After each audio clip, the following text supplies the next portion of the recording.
Story की शुरुआत एक खौफनाक सी मंजर से होती है। 10,000 रेसेस के युद्ध में काउंटलेस डीमन अर्थ पर उतरे। युद्ध के प्रारंभिक चरण में सुपरनेचुरल एबिलिटी यूजर जागृत व्यक्ति की संख्या बहुत कम थी। पर्याप्त लड़ाकू न होने के कारण स्थिति जल्द ही बिगड़ने लगी। फायर आर्म्स और न्यूक्लियर वेपन पर निर्भर होकर मानवता ने बड़ी मुश्किल से 10 डिफेंस लाइन बनाने में कामयाबी हासिल की तथा 10,000 रेसेस के हमले से बचने के लिए कठिन संघर्ष करती रही। एक दशक से अधिक समय में मानवता की 2 डिफेंस लाइन ध्वस्त हो गई और मानव जाति में इससे बहुत बड़ा गहरा प्रभाव पड़ा। इस विकट परिस्थिति में मानवता के पास 10,000 रेसेस के विरुद्ध अपने मृत्यु तक लड़ने के अलावा कोई विकल्प नहीं था। यह अनुमान लगाया गया कि 10,000 रेसेस के खिलाफ में अकेले ईस्टर्न ह्यूमन अलायंस 10 लाख से अधिक सैन्य शक्ति खो दी। जब फायर आर्म समाप्त हो गए और साथ ही सुपर नेचुरल एबिलिटी वाले व्यक्तियों की संख्या बढ़ी और यहाँ सभी व्यक्ति सैन्य शक्ति से जुड़े, अपने होमलैंड को पुनः प्राप्त करने और ह्यूमन रेस के अस्तित्व को सुनिश्चित करने के लिए हमें लगातार युद्ध और सेना का विस्तार करना जरूरी है। इस प्रकार 10,000 रेसेस के खिलाफ 10 साल बाद हुआंगू देश के इतिहास में सबसे बड़े पैमाने पर सैन्य भर्ती हुई। स्टोरी की शुरुआत नॉर्थर्न फ्रंटियर के trial city of the eastern alliance को दिखाते हुए शुरू होता है, जहां पर लाखों की तादाद में भीड़ इकट्ठा हुआ है। हम देखते हैं एक सोल्जर की फोटो को जो कि 10वें डिफेंस लाइन के कमांडर थे और यह एक इलेक्ट्रिक एबिलिटी यूजर थे। इसके बाद 22 वर्षीय सोली जो कि 9वां डिफेंस लाइन के कमांडर थे, जो कि एक फ्लेम यूजर थे। मेजर कहते हैं कि मेरे पीछे पिछले महीने भेजे गए फ्रंट लाइन पर सोल्जरों की मृत्यु सूची है। मेजर कहते हैं ये हमारे मित्र, हमारे परिवार हैं, ये हमारे भाई और बहन हैं। वो आपके शहर और आपके देश के हीरो हैं। कुछ महीने पहले हम 9वां डिफेंस लाइन को खो दिए। मेजर सभी छात्रों से ऊंची आवाज में कहते हैं कि ईस्टर्न ह्यूमन अलायंस 10,000 रेसेस के विरुद्ध जवाबी हमले के लिए सुपरनेचुरल एबिलिटी वाले व्यक्तियों को इकट्ठा कर रहा है। सभी बच्चों से ऊंची आवाज में मेजर कहते हैं कि इस शहर की युवा पीढ़ी क्या करना चाहती है। सारे छात्र कूच के साथ कहते हैं कि हम अपनी मातृभूमि की रक्षा करेंगे, हम अपने पहाड़ों और नदियों की रक्षा करेंगे। छात्र में उत्सुकता भरी हुई है। वो सभी चिल्लाते हुए कहते हैं कि हमें भर्ती करें, हमें भर्ती करें। सारे युवा उत्सुकता के साथ सेना में भर्ती होना चाहते हैं। सभी युवक आक्रोश के साथ कहते हैं कि मैं दुश्मन को मारने के लिए फ्रंट लाइन पर जाना चाहता हूँ। सारे युवक आक्रोश के साथ कहते हैं चलो इन एलियन रेसेस को चीर डालें, उन्हें टुकड़े टुकड़े कर दें। यहाँ सभी युवक एक दूसरे को आक्रोश के साथ देखते हुए भर्ती करवा रहे होते हैं। अगली बारी हमारे इस सीरीज के मेन कैरेक्टर नान जियांग की है, जो कि इंस्ट्रक्टर के द्वारा पुकारे जाने पर आगे इंस्ट्रक्टर के द्वारा नांग जियांग से पूछा जाता है कि क्या आप सेना में भर्ती होकर फ्रंट लाइन पर जाना चाहते हैं। सहपाठी पूछते हैं कि नांग जियांग तुम दुश्मनों को मारने के लिए फ्रंट लाइन पर जा रहे हो। हमारे मेन कैरेक्टर नांग जियांग बोलता है नहीं। इस बात को सुनकर इंस्ट्रक्टर चौंक जाते हैं और कहते हैं क्या। हमारा मेन कैरेक्टर नांग जियांग कोल्ड एक्सप्रेशन के साथ कहता है कि मैं लॉजिस्टिक डिपार्टमेंट में पीछे रहना चुनता हूँ। इस बात को सुनकर उसके क्लासमेट शॉक हो जाते हैं। वो कहते हैं कि क्या तुम सचमुच फ्रंट लाइन पर नहीं जाना चाह रहे हो। क्लासमेट कहते हैं कि लॉजिस्टिक डिपार्टमेंट पीछे रहने वाले बुजुर्ग महिलाएं और बच्चों के लिए है, क्या यह कायरता नहीं है। इंस्ट्रक्टर कहते हैं उफ, कितनी शर्म की बात है कि वो हमारे स्कूल से ही है। इंस्ट्रक्टर नांग जियांग से कहते हैं कि आपका स्वास्थ्य अच्छा है और आपका ग्रेड भी। ऐसे समय में जब हमारे देश का अस्तित्व दांव पर है, आप पीछे हटने के फैसला क्यों कर रहे हैं। इंस्ट्रक्टर कहते हैं क्या तुम भूल गए जब 10,000 रेसेस ने हमारे लोगों को कत्लेआम किया था। नांग जियांग कहता है कि मैं कभी नहीं भूला, लेकिन मैं अपना चुनाव कर लिया हूँ। फिर क्लासमेट कहते हैं कि तुम वही नांग जियांग हो जो बीच टाइड के समय लोगों को बचाने के लिए गए थे। क्लासमेट को नांग जियांग कहता है कि शांत हो जाओ। मेजर कहते हैं कि भर्ती अनिवार्य नहीं है, यह एक व्यक्तिगत इच्छा है। मेजर कहते हैं कि आप पीछे रहना चुन सकते हैं। फिर मेजर कहता है कि इतनी अच्छी ग्रेड कितनी बर्बादी है। फिर से मेजर कहते हैं कि अपना फॉर्म ले लो और यहाँ से चले जाओ। चारों तरफ आवाज उठती है कि छी कायर, तुम्हारे शहर में तुम्हारे जैसा कोई कैसे हो सकता है, यहाँ से चले जाओ। हमारे मेन कैरेक्टर की बहुत मजाक उड़ाया जाता है। क्लासमेट कहते हैं कि तुम जैसे लोगों के कारण मानवता संकट में है। नांग जियांग कहता है कि एक बार अगर तुम फ्रंट लाइन पर चले जाओ, कितने देर तक जिंदा रह पाओगे ये हमें पता नहीं। क्लासमेट कहते हैं कि मुझे दोबारा मत मिलना। अगले दिन की शुरुआत बहुत सारे हेलीकॉप्टर को दिखाने से होती है। सारे नए स्टूडेंट फ्रंट लाइन पर जाते हुए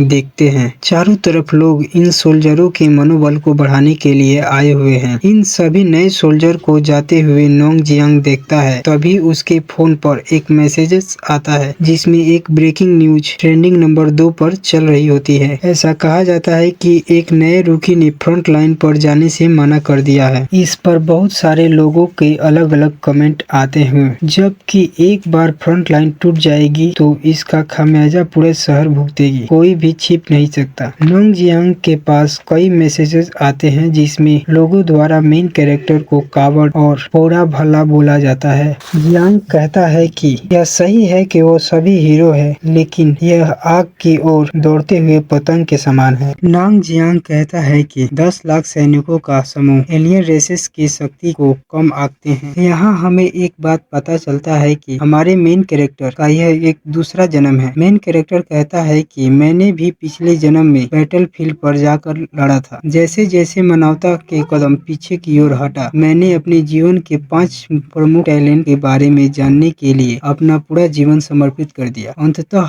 अपने भीतर 5 प्रकार के प्रतिभा वाले वृक्ष को रोप दिया। यदि इन 5 प्रतिभाओं को एक तालमेल के साथ मिलाया जाए तो युद्ध का रुख मोड़ा जा सकता है। मुझे इसको उपयोग में लेने से पहले इनके बारे में अच्छे से जानना होगा और मैं 10,000 रेसेस के सबसे शक्तिशाली प्राणियों के हाथों से मारा गया। मैं इसे स्वीकार नहीं कर सकता था। काश मैं अपनी टैलेंट को अपग्रेड कर पाता तो मैं अपनी रक्षा कर सकता था। इंसानियत शायद मेरे जुनून या भाग्य से प्रेरित होकर मेरा पुनर्जन्म हुआ। मैंने अपने भीतर जो प्रतिभा के वृक्ष रोपा था वो पूरी तरह से मेरे साथ वापस आ गया। स्टोरी की शुरुआत वहीं से होती है जहां हमारे मेन कैरेक्टर ने अपने 5 मेजर टैलेंट के बारे में बताता है, जिसमें से पहला टैलेंट बीस्ट टेमिंग टैलेंट है जो मल्टीपल बीस्टों को कंट्रोल करने की अनुमति देता है। दूसरा टैलेंट एलिमेंटल टैलेंट है जिसमें फायर, वाटर और लाइटिंग, वुड आदि आते हैं। तीसरा असुरा टैलेंट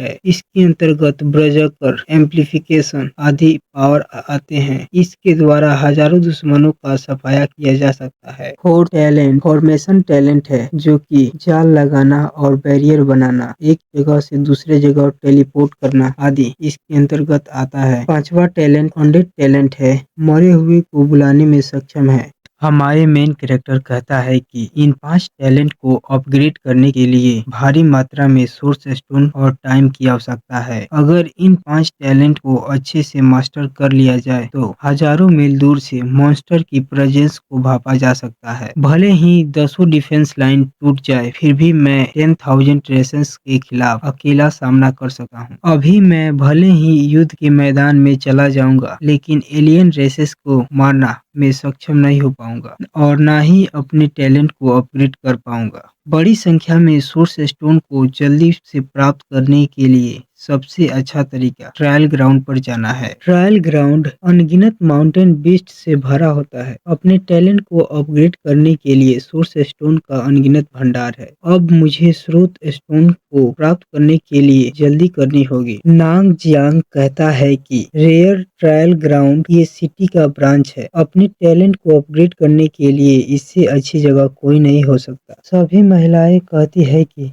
इसने सोचा होगा कि 10,000 रेसेस के युद्ध में प्रथम वर्ष के दौरान सुपरनेचुरल व्यक्तियों के प्रशिक्षण के लिए बनाया गया वह आज भी काम आएगा। कुछ महिलाएं कहती है कि सभी बच्चे चले गए हैं और अब कोई प्रशिक्षण के लिए ट्रायल ग्राउंड में नहीं आता है। यहाँ की महिलाएं माउंटेन बीस्ट को राशन में बदलकर फ्रंट लाइन पर भेजने का कार्य करती है। इसके साथ ही देश के लिए योगदान भी दे रही हैं। हम देखते हैं कि मॉन्स्टर के मीट को पैक किया जा रहा है। प्रशिक्षण स्थल के हम चीफ को देखते हैं जो आंटी वांग से कहती है सावधान रहें कहीं आपको चोट ना पहुंचे। आंटी वांग कहती है लियो बेटा कोई बात नहीं, मुझे बस फ्रंट लाइन के लिए सामान पहुंचाने की चिंता है। आंटी वांग कहती है कि यह शर्म की बात है कि हम एक तलवार भी नहीं उठा पा रहे हैं, हमें मॉन्स्टर को एक एक कर कर काटना पड़ रहा है। लियो कहती है कि काश मैं भी मदद कर पाती। हमारे मेन कैरेक्टर कहता है कि हेलो, मैं यहाँ प्रशिक्षण स्थल पर ट्रायल के लिए आया हूँ, तुम्हारे हाथ में है या नहीं, मैं माउंटेन बीस्ट को खत्म करने में तुम्हारी मदद कर सकता हूँ।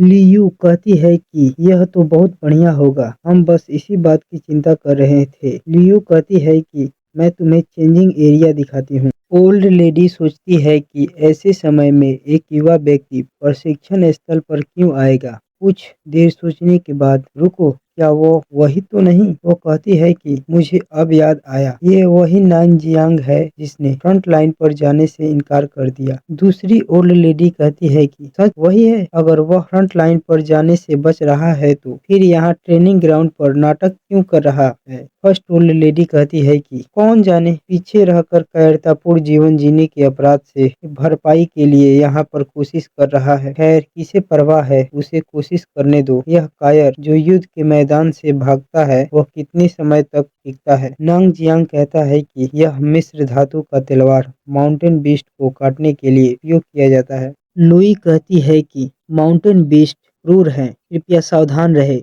मेन कैरेक्टर को अंदर जाते हुए दिखाया जाता है। लॉजिस्टिक डिपार्टमेंट के कमांडर कहती है कि अब हमें राशन की चिंता नहीं करनी पड़ेगी। यह कहती है कि यह लड़का ज्यादा बात नहीं करता लेकिन काफी सुंदर है। ओल्ड लेडी कहती है कि यह वही लड़का है जो फ्रंट लाइन पर जाने से मना कर दिया था। देखना वह रोना शुरू कर देगा और जल्द ही बाहर आ जाएगा। इसके साथ एमसी को अंदर जाते हुए दिखाया जाता है। एक सिस्टम स्क्रीन को हम देखते हैं जो बताती है कि आपने स्तर ए चुना है। सिस्टम बताती है कि कोई पिछला रिकॉर्ड नहीं मिला। स्तर ए को शुरू करने के लिए पुष्टि करें। हमारे मेन कैरेक्टर द्वारा पुष्टि किया जाता है। सिस्टम स्क्रीन पर एक और नया मैसेज आता है कि स्तर ए के प्रशिक्षण शुरू हो गया है, कृपया अपने आप को तैयार रखें। बैकग्राउंड में एक आवाज सुनाई देता है जो कहता है कि लंबी रात आ रही है और मानवता के पास वापस लौटने का कोई रास्ता नहीं है। मानवता के भविष्य के लिए क्या आप शैडो बनने के लिए तैयार हैं? मेन कैरेक्टर कहता है मैं तैयार हूँ। माउंटेन बीस्ट मेन कैरेक्टर की ओर तेजी से बढ़ते हैं। मेन कैरेक्टर कहता है कि चलो सबसे पहले जानवरों को बस में करने वाले टैलेंट से शुरुआत करते हैं। 10,000 रेसेस के आक्रमण के बाद स्पिरिचुअल एनर्जी के कारण एनिमल म्यूटेंट और इवॉल्व होने लगे। एनिमल से बचते हुए नांग जियांग कहता है कि फ्रंट लाइन पर पिछले जीवन के दौरान हमें न केवल 10,000 रेसेस का सामना करना पड़ा बल्कि म्यूटेंट बीस्ट का भी सामना करना पड़ा। एग्जाम्पल के लिए अम्ब्रेला बर्ड को ही ले लीजिए जो कि अपने दिमाग के लिए जानी जाती है। अम्ब्रेला बर्ड के वीक स्पॉट उसके सर के पीछे छुपा होता है। हम देखते हैं कि नांग जियांग चारों तरफ अम्ब्रेला बर्ड को मार रहा होता है, जैसे कि अम्ब्रेला बर्ड को मारने पर उसे एक सोर्स स्टोन प्राप्त होता है। मेन कैरेक्टर के सिस्टम पैनल को देखते हैं जिसमें first skill beast taming talent को दिखाया जाता है जो अभी लेवल 0 पर होता है। बीस्ट टेमिंग टैलेंट को अपग्रेड करने के लिए 800 एक्सपीरियंस पॉइंट की जरूरत होती है। जियांग कहता है कि जितने बार टैलेंट इंक्रीज होगा म्यूटेंट बीस्ट को टेम किया जा सकता है। मैं इतनी सी चोट को सहन कर सकता हूँ। यदि मैं प्रत्येक हमले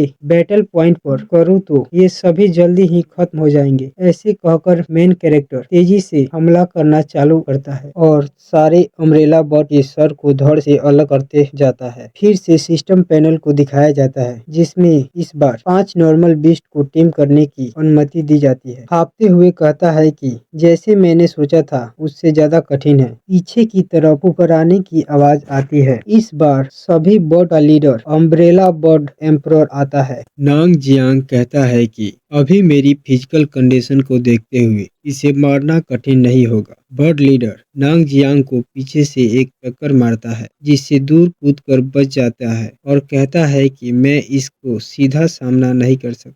मुझे इसके वाइटल पॉइंट पर अटैक करना होगा। मेरी ड्यूरेबिलिटी मेरे पिछली लाइफ की तुलना में अधिक बढ़ गई है। पूरी ताकत के साथ मॉन्स्टर की ओर बढ़ जाता है। आंटी वांग और आंटी ली कहती है कि लंच ब्रेक का समय हो गया है। पीछे से आवाज आता है कि आंटी वांग, आंटी लू, आप कैफेटेरिया क्यों नहीं जा रही हैं? क्या आप यही खाना खाने वाली हैं? आंटी वांग कहती है कि इसकी चिंता मत करो लियू, आज मैं देखना चाहती हूँ कि कितनी देर तक नाटक जारी रख पाता है। मुझे यकीन है कि वह जल्द ही भाग जाएगा। हम मॉन्स्टर द्वारा फ्रंट लाइन से पुश बैक करके एयर डिफेंस लाइन पर आ गए हैं। हमारे शहर का डिफेंस लाइन 5वां है। यह मैं बर्दाश्त नहीं कर सकती कि वह परेशानी पैदा करे। अगर वह भागने की हिम्मत करेगा तो हम उसे पकड़ लेंगे। लियू कहती है कि ए लेवल फ्रंट लाइन से काफी ज्यादा सरल है। तभी अनाउंसमेंट होती है, ट्रायल पार्टिसिपेंट नांग Jiang complete the first floor of the A level trial. यह सुनकर आंटी वांग कहती है कि इतनी जल्दी ट्रायल को पूरा करते मैंने किसी को नहीं देखा। वह आदमी डर गया होगा, वह इसे पूरा नहीं कर पाया होगा। चलो चलो। नांग जियांग को देखकर आंटी वांग और आंटी ली शॉक हो जाती है। सिस्टम स्क्रीन पर दिखाया जाता है कि ट्रायल पार्टिसिपेंट नांग जियांग किल काउंट 2000। दूसरी screen new record for trial tower of the first floor. Liu कहती है कि आप ऐसे कैसे दिखने लगे? क्या आपने ट्रायल लेवल ए पास कर लिया है? नांग जियांग, हाँ मैं पास हो गया। लियू कहती है कि इन सभी को काटने की तैयारी करती हूँ। नांग जियांग कहता है कि यह लेवल बढ़ाने की गति पर्याप्त नहीं है। लेवल अप करने के बाद एक्सपीरियंस पॉइंट की रिक्वायरमेंट डबल हो जाती है। सिस्टम स्क्रीन को दिखाया जाता है जिसमें टेम होने वाले बीस्ट की संख्या 2000 होता है। बीस्ट टेमिंग स्किल अब लेवल 2 पर जा चुका होता है। नांग जियांग कहता है कि ऐसा लगता है कि ट्रायल टावर की first floor beast taming talent को और लेवल अप कराने के लिए पर्याप्त नहीं होगा। हमारा अगला आक्रामक दौर शुरू होने वाला है। लेवल 7 के super ability holder son of thunder punishment और लेवल 6 के super ability holder flame giant front line पर आ जाएंगे। 8वें डिफेंस लाइन को नष्ट होने में ज्यादा समय नहीं बचा है। मुझे अपनी तैयारियों में तेजी लानी होगी। आराम करने का कोई समय नहीं है। मुझे अब ट्रायल टावर की दूसरी मंजिल पर जाना चाहिए। ओल्ड लेडी कहती है कि मुझे उम्मीद नहीं था कि ट्रायल पास कर पाएगा, लेकिन ऐसे चोट के साथ उसे निश्चित रूप से लंबे आराम की आवश्यकता होगी, लेकिन उन्होंने सचमुच इसे पार कर लिया। आंटी वांग, मुझे आश्चर्य है कि इतनी गंभीर चोटों के बाद वह कितने दिनों तक की आराम की आवश्यकता होगी। हो सकता है कि वह खुद को विकलांग बताकर कभी वापस ना आए। आंटी ली, नांग जियांग तुम वापस आ गए। नांग जियांग, मैं ट्रायल को जारी रखने के लिए सेकेंड फ्लोर पर जाना चाहता हूँ। आंटी ली, सेकेंड फ्लोर? आप उन गंभीर चोटों के साथ? आंटी वांग, तुम क्या साबित करना चाहते हो? लियू, मिस्टर नैन, सेकेंड फ्लोर पर लार्ज माउंटेन बीस्ट भरे पड़े हैं। जब तक आप ठीक नहीं हो जाते आपको इंतजार करना चाहिए। जियांग थैंक्स कहता है कि यह काम अकेले ही करना पसंद करूंगा। आंटी वांग, यदि आप सचमुच इतने सक्षम हैं तो फ्रंट लाइन पर क्यों नहीं जाते? ये दिखावे करने का क्या मतलब है? लियू, यह अजीब है, ऐसा नहीं लगता कि वह मौत से डरकर पीछे हटने वाला है। सिस्टम स्क्रीन अपने सेकेंड फ्लोर का ट्रायल को स्टार्ट कर दिया है। नांग जियांग, सेकेंड फ्लोर वास्तव में फर्स्ट फ्लोर से अलग है। यहाँ अधिक दबाव महसूस हो रहा है। ऑक्स टाइगर को मारते हुए देखते हैं। पीछे से टकराव से गिरते हुए रोल कर दोबारा तैयार हैं। नानजियांग, मेरे पास कोई आकार और ताकत का कोई लाभ नहीं है। मैं सीधा वार को सह नहीं सकता मेरी चोटों के साथ। यह जानवर वास्तव में मेरा मजाक उड़ा रहे हैं, लेकिन मैं भी हार नहीं मानूंगा। नांग जियांग, चूंकि लेवल 2 के म्यूटेंट बीस्ट को टेम कर सकता है तो अपने हाथों में स्पिरिचुअल एनर्जी को जगा के बीस्ट टेमिंग टैलेंट को अवेक करता है, जिससे बीस्ट में उछाल आ जाता है, जिससे वह ऑक्स टाइगर राउंड से लग जाते हैं। नांग जियांग, अब आगे बढ़ते रहने का समय है। एक बार फिर लेवल अप होता है। 3 दिन बाद, ओल्ड लेडी, मुझे यहाँ पर मदद करो, आ रहा हूँ। ओल्ड मैन, इस मास्क को जल्दी से यहाँ से हटाओ और यहाँ जगह नहीं है। ठीक है, आज के लिए इतना ही काफी है। टैलेंट ट्री के साथ स्क्रीन विंडो पर टेमेबल बीस्ट लेवल 6 है और म्यूटेंट बीस्ट टेमिंग लेवल 6 है। नांग जियांग कहता है कि सिर्फ 3 दिनों में 10,000 से ज्यादा बीस्ट मारे गए हैं, जो फ्रंट लाइन से कहीं ज्यादा कारीगर है। अब जबकि मेरे बीस्ट टेमिंग टैलेंट लेवल 6 पर पहुंच गई है, तो ऐसा लगता है कि मैं आज रात जंगल की ओर जा सकता हूं। मुझे एक जगह के बारे में पता है जहां से लेवल 5 के एबिलिटी यूजर भी आसानी से नहीं बच सकते। ओल्ड मैन, क्या हम आज एक और बैच को आगे बढ़ाने के लिए ओवर टाइम काम करने की आवश्यकता है? हम फ्रंट लाइन पर राशन को भेजने के लिए ओवर टाइम भी कर सकते हैं। नांग जियांग, कोई जरूरत नहीं, मुझे आज जल्द ही निकलना है। ओल्ड मैन, ओ ठीक है तो। लियू कहती है कि मिस्टर नांग, हम ट्रायल टावर के बैकलॉग में फंस गए हैं, तो आप कुछ दिन के लिए ब्रेक ले सकते हैं। हम एक आर्मर्ड व्हीकल को देखते हैं जिसमें एक सैनिक रास्ता बनाने के लिए कह रहा होता है। हमारे पास फ्रंट लाइन के घायल सोल्जर हैं जिन्हें जल्द ही इलाज की जरूरत है।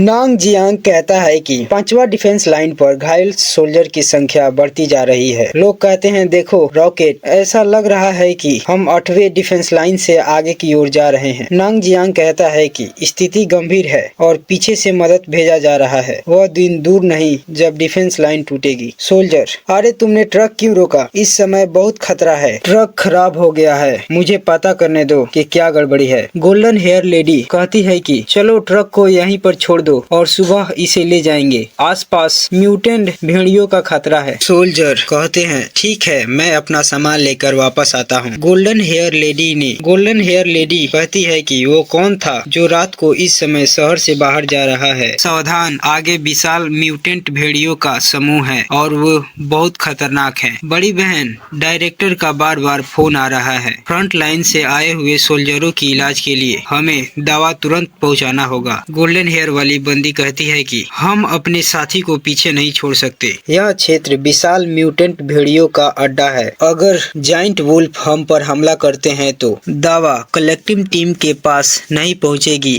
गोल्डन हेयर लेडी कहती है कि ठीक है, बहुत हो गई बातें, चलो चले।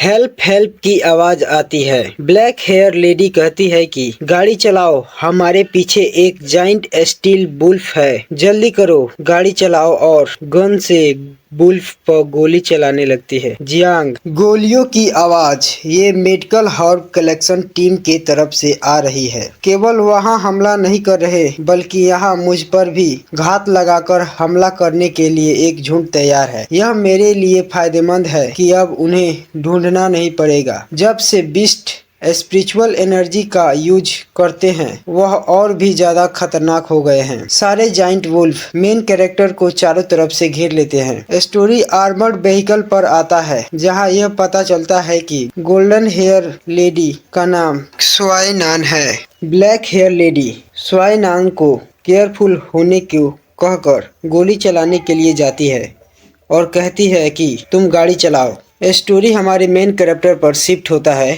क्या स्टील वुल्फ का राजा यहाँ मेरी तरफ है? ऐसा लगता है कि मैं वुल्फ के झुंड को संभाल लूँ तो मेडिकल टीम को बचाया जा सकता है, जबकि स्टील वुल्फ लॉर्ड आ गया है तो हमारी लड़ाई शुरू हो जाएगी। जियांग नान अपने बीस्ट टेमिंग टैलेंट को अवेकन करता है और चारों तरफ से टैलेंट ट्री के जड़ निकलते हैं जो नॉर्मल वुल्फ को अपने बस में कर रहे होते हैं। तभी वुल्फ लॉर्ड अपने रेज मोड में जाकर एक दहाड़ लगाता है, जिसके कारण सभी फ्री हो जाते हैं। जियांग कहता है कि सबसे पहले मुझे राजा को टेम करना होगा, बाकी सारे वुल्फ खुद ही टेम हो जाएंगे। जमीन से स्पिरिचुअल एनर्जी का बना हुआ एक विशाल टैलेंट ट्री निकलता है, जिस पर हमारा मेन कैरेक्टर को खड़ा दिखाया जाता है। बीस्ट टेमिंग टैलेंट को अपने हाथ पर स्पिरिचुअल एनर्जी के तहत गैदर करके वुल्फ किंग के सिर पर एक पंच मारता है और अपना बीस्ट टेमिंग स्किल को एक्टिव करता है। स्टोरी की शुरुआत दोनों बहनों को दिखाते हुए होती है। ठीक है, चलिए चलते हैं। साउनान कहती है कि ट्रक स्टार्ट नहीं हो रहा, हम खत्म होने वाले हैं। कुछ देर बाद आंख खोलकर देखती है तो कहती है क्या हो रहा है। ब्लैक हेयर लेडी कहती है कि जाइंट स्टील वुल्फ क्यों शांत हो गए। हमारे मेन कैरेक्टर द्वारा जाइंट वुल्फ किंग को अपना पालतू पेट बना लिया जाता है। साओ यान कहती है कि किसी ने जाइंट म्यूटेंट वुल्फ को वश में कर लिया है। ब्लैक हेयर लेडी, एक ही इंसान ने हजारों भेड़ियों को वश में किया है, यह किस दर्जे का बीस्ट टेमर होगा। जाइंट ट्री के साथ सिस्टम विंडो को दिखाया जाता है जिसमें स्टील जाइंट वुल्फ 1000 टेम किए गए हैं। डेली टेमिंग क्वेस्ट 1000 पूरा है। म्यूटेंट बीस्ट टेमर लेवल 7 दिखाया जाता है। दूसरा सिस्टम स्क्रीन पर और भी बीस्टों को टेम करने के लिए सोर्स स्टोन उपयोग करे या ना करे, मेन कैरेक्टर नहीं दबाता है। कहता है कि सोर्स स्टोन अभी कीमती है, उन्हें टेम करने में बर्बाद नहीं कर सकता। मुझे उम्मीद नहीं थी कि इतना जल्दी टेम बीस्ट होगा। तुम सभी का व्यवहार अब अच्छा है। अभी यहाँ से चले जाओ, जब जरूरत होगी मैं तुम्हें बुला लूंगा। याद रखना, मनुष्यों पर हमला ना करना। जियांग कहता है मुझे इन क्षेत्रों के सभी म्यूटेंट जानवरों को टेम करना होगा। ग्रैंड बैटल प्लान के लिए 10 मिलियन म्यूटेंट बीस्ट को इकट्ठा करना होगा। मैं यह उम्मीद करता हूँ कि चिकित्सा जड़ी बूटी संग्रह टीम सुरक्षित हो। बैटल के बाद जियांग अपना फोन चेक करता है तो फैक्ट्री की तरफ से एक इमरजेंसी मीटिंग का संदेश आया होता है।